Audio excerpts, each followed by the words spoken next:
네, 여러분 한 줄로 잘 쓰셨나요? 그러면 지금부터 OX 퀴즈를 시작해 보겠습니다. 화면 고정해 주세요. 나는 1995년도 이후에 태어났다 하시는 분은 오른쪽으로, 이전이다 하시는 분들은 왼쪽으로 이동해 주시기 부탁드립니다. 네. 나는 결혼을 할 생각이 있다. 네. 나는 아이를 낳을 생각이 있다 하시는 분은 오른쪽으로, 없다 하시는 분은 왼쪽으로 이동해 주세요.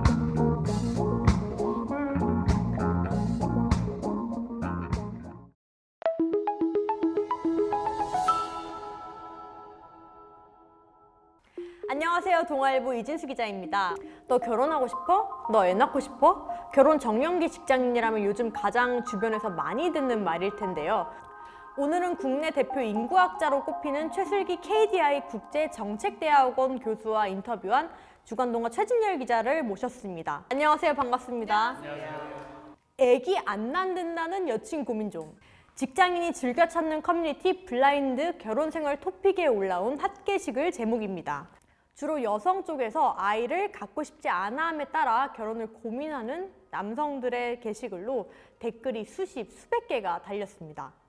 최근에 확실히 출산에 대한 MZ세대의 이제 생각이 많이 이전 세대와는 달라졌어요. 최슬기 교수님 의견에 따르면 이제 젊은 사람들이 출산 욕구는 있는데 이제 여러 어려움 때문에 출산을 못하고 있는 것이다라고 의견을 주셨더라고요. 네 분이 생각할 때는 어떠신가요? 저의 기준으로 말씀드리면 저는 사실 출산 욕구라는 것은 없다고 생각을 하고요. 네네. 그리고 근데 만약에 아이를 갖고 싶은 마음이 있다고 하면 실제로 아이를 가지게 되는 친구들도 있는 것 같아요. 미리 계획하는 친구들도 있고. 출산을 안 하려고 하는 사람이 크게 두 부류로 나뉘는 것 같은데 저처럼 아예 출산을 생각을 안 하고 있거나 아니면은 출산을 하고 싶긴 한데 좀 현실적으로 좀 어렵다고 판단하는 분들이 이렇게 나뉘는 것 같아요. 근데 주변에도 보면 후자들이 꽤 있거든요. 그래서 결혼은 했는데 좀 여유가 생길 때까지 출산을 미루고 있다거나 아니면 원래는 둘을 낳고 싶은데 하나만 낳겠다고 하거나 이런 사례들을 좀 많이 봤습니다. 출산 욕구라고 하면 좀 출산을 하고 싶어 이런 느낌을 주잖아요. 근데 이제 그 최슬기 교수가 20대에서 40대 분들이 좀 이상적으로 꿈꾸는 자녀 수를 몇 명으로 생각하느냐 이제 여쭤보니 그 대답치를 평균을 내니까 2.09명이 나왔거든요. 근데 이거는 이제 저희 한국만의 어떤 수치가 아니라 뭐 유럽에서도 보통은 다 2명으로 나온다고 하더라고요. 예. 그러면 아까 오프닝에서 초반에 저희가 OX 퀴즈를 했잖아요. 결혼 후에 아이를 낳겠다라고 두 분은 이제 선택을 하셨는데 몇 명 낳고 싶으세요? 근데 저는 좀 2명은 좀 힘들 것 같아서. 그러면 이제 최진열 기자님한테 질문을 드리면요. 최근 현재 출산율이 현황이 어떻게 되나요? 근데 이제 지난해 이제 통계청에서 합계 출산율을 발표를 했는데 그게 이제 드디어 0.7대까지 이제 나왔습니다. 이제 한 명이 채 안 되는 수치래요. 네, 맞습니다. 0.78명이고요. 이 수치는 이제 OECD 국가 중에서도 가장 낮은 수치고 비슷한 사례가 이제 과거 동독이 한 출산율이 이 정도가 나왔다고 해요. 그러니까 정말 상상하기 힘든 수치다. 정상적인 상황이 아니다. 이렇게 인구학자분들도 평가를 하시더라고요. 그럼 출산율 감소의 가장 큰 원인이 뭐라고 생각하세요? 우선 저부터 말씀을 드리면 지역 간 불균형이라고 생각을 합니다. 사실 이것도 젊은 세대가 자라면서 좀 알게 된 것 중 하나라고 생각을 하는데요. 좀 우리나라에는 좀 주요 학군들이 존재하잖아요. 근데 제가 최근 인터뷰에서 들은 이야기인데 좀 최근 대치동에 들어오는 이유가 단순히 입시 성공뿐만은 아니라고 합니다. 오히려 우리 아이는 대학을 못 가도 돼요 라고 하는 학부모들도 늘고 있다고 해요. 네, 근데 그 이유가 아이가 자라면서 만드는 알고리즘 때문인데 좀 그 알고리즘이라는 게 좀 자기가 커오면서 보고 들은 걸 바탕으로 앞으로 수십 년 인생의 그런 방향을 정하는 거죠. 근데 단순한 대학 입시 성공보다는 좀 노력하는 분위기라든가 그런 분위기를 보고 환경 자체를 조성해 주겠다는. 네, 맞습니다. 그러다 보니까 좀 그 좋은 양육 환경을 바탕하는 지역, 그러니까 즉 수도권에 대한 수요가 높고 그러다 보니까 높은 집값이 젊은 부부의 발목을 잡고 있는 것이라 생각을 합니다. 같은 방황기를 겪어도 서울의 어떤 주요 학군에서 방황하는 아이와 그 지방에서 방황하는 아이의 어떤 최대치는 다르다 이렇게 말을 하는 거예요. 여기에 약간 첨언을 하자면 진짜 좋은 환경에서 큰 친구들은 부모님이 그러면 되게 고소득 자이실 텐데 또 그 부모님이 갖고 있는 지금 부동산이나 다른 여타 재산만큼 자기가 볼 수는 없다고 생각을 하는 거예요. 근데 그렇게 되면 부모님이 나한테 해주신 것만큼 나는 내 자녀한테 못하니까 그럼 그럴 바엔 애를 낳지 않겠다. 그러면 결국에는 뭐 지방에 있든 그게 아니면 수입이 좀 적든 그쪽도 애를 안 낳게 되는 거고 이제 돈이 많은 곳에서 좋은 환경에서 큰 친구들도 부모님과 환경을 비교해서 나는 저렇게 못 해준다 해서 안 낳게 되고 이런 악순환이 있지 않을까. 네. 그럼 최순열 기자님의 의견은 좀 어떠세요? 예, 뭐 일가정 양립의 어려움을 말씀하시는 분들도 있고 양육 비용이 너무 비싸다. 뭐 거기는 뭐 주거라든지 교육이라든지 이런 것들이 다 포함되는 그런 문제를 지적하시는 부분도 있고 또 이제 미래에 대한 우려.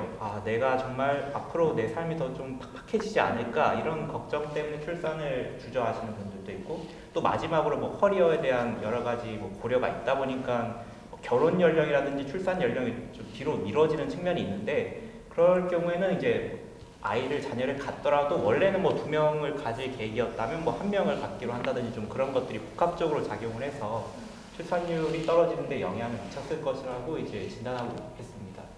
이게 생각의 변화가 큰 게 이전에는 결혼, 출산이 이제 내 인생의 목표였다면 나를 중심으로 생각하는 시대가 오다 보니까 그런 생각의 변화가 있는 게 아닌가 싶습니다.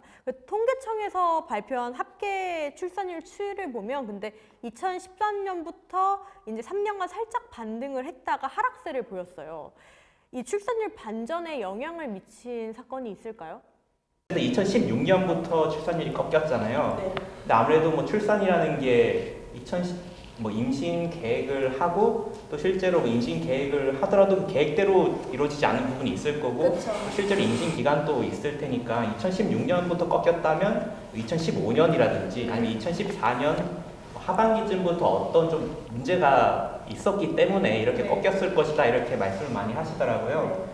그래서 인터뷰 과정에서 들었던 것 중에서 좀 인상 깊었던 게 요즘은 이제 약간 좀 고루해진 측면도 있는 헬조선 담론이 이제 뭐 인터넷에 검색을 해보면 2014년 하반기, 2015년 초반기 때부터 이제 본격적으로 이제 부상을 했습니다.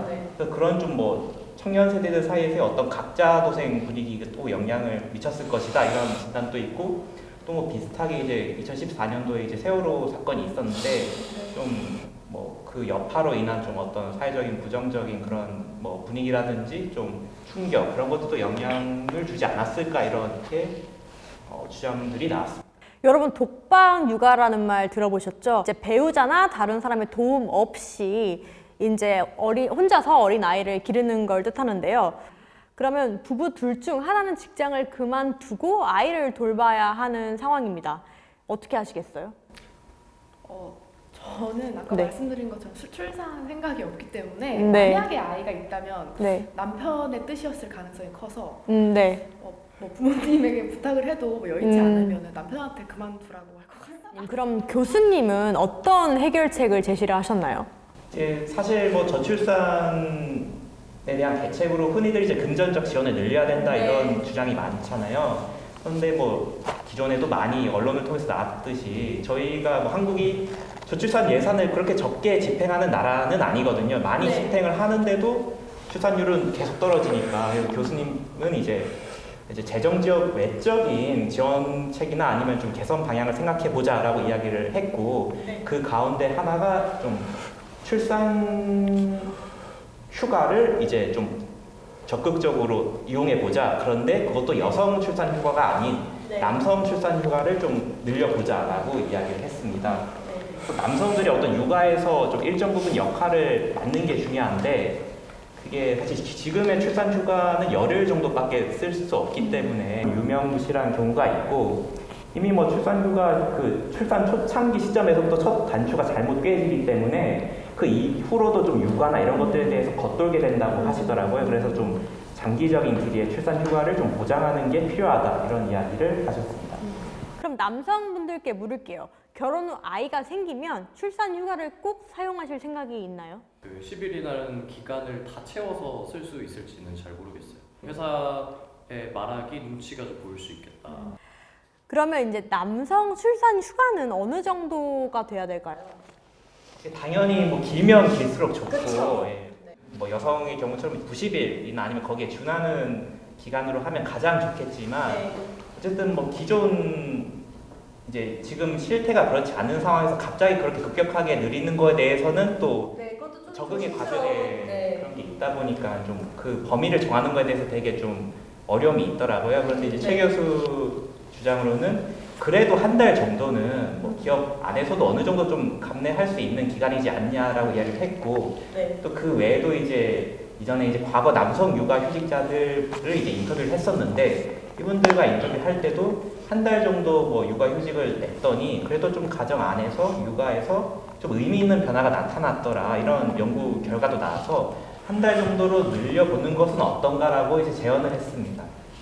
네, 여러분 오늘 소중한 의견 공유해 주셔서 감사하고요. 여러분, 육아는 돕는 걸까요? 함께 하는 걸까요? 함께 하는 것입니다. 전문가는 아빠와 엄마가 아이 돌봄의 공동 책임자가 되어야 한다고 합니다. 한국의 경우 지금 30대 초반, 1990년대 초반 출생자가 70만 명을 넘는 듯 이 청년 세대 인구의 규모가 꽤 크다고 합니다. 이들 세대가 출산을 많이 하면 출생아 수 반전의 골든타임이 될 수 있다는 이야기도 이제 전문가들 사이에서 나오고 있는데요. 결혼을 하기에 아이를 낳기에 더 나은 세상이길 바라며 오늘 리진스 여기서 마치겠습니다. 이보다 더 자세한 내용은 주간동화 홈페이지에서 확인하실 수 있습니다. 구독과 좋아요, 댓글 부탁드리고요. 그럼 다음 시간에 뵙겠습니다. 감사합니다.